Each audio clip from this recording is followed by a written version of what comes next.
this PLTR it rips through on earnings. And the number one thing I'm looking for on earnings is a change of composure. And when it happens in PLTR, or like a name like PLTR, it's like a sick name to trade. I love when this name's ripping.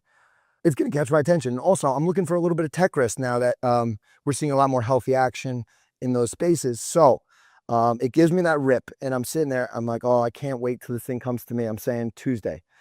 And it breaks highs Wednesday. And I'm like, and it starts pushing along. Like, boys, we don't even want it here. Yeah, we don't even want it. And we're like, it's coming to us. It's coming to us. So then this Wednesday happens, and I just have a brutal night of no sleep.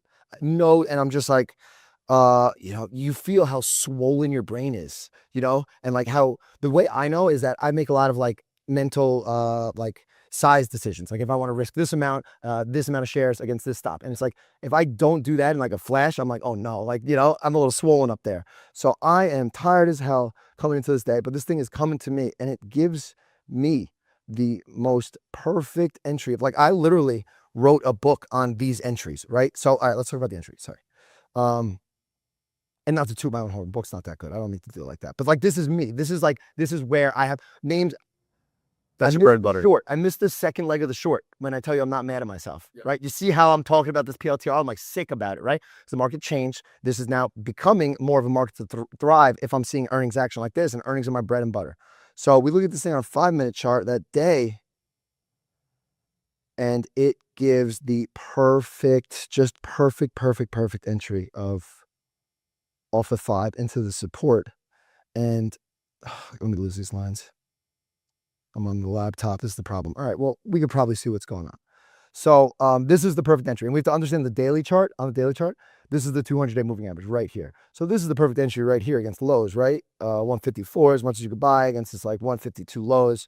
Maybe not 150, like dead stop at lows. Maybe you give it a little, let it shake there a little bit since the 200-day moving average is there. But I don't take it. I watch it go by. So I buy a tiny little feeler up here. I'm like, all right, maybe it'll come back to me again. And then it tests VWAP. And I go 1x to 10x size.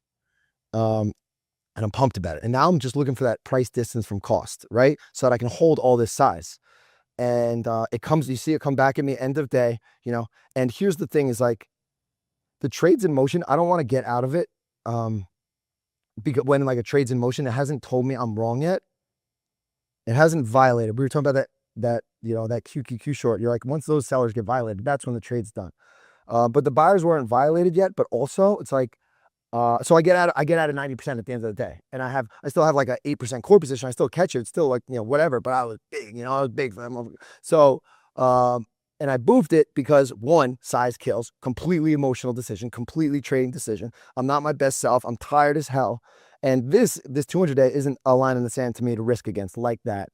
ASML, Q, or whatever, like the absolute line in the sand, because I'm trading this 5.9 last quarter.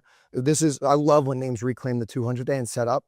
So here, let's look at the setup. Earnings setup, they're all going to be very similar. Earnings change composure, and then I'm finding my way in. And this day, here's the blue line is the 200-day moving average, right? So it pivots this day and makes a run for highs, and I buy it, and it closes like crap. So I get out of it, and I'm so focused on softwares or whatever.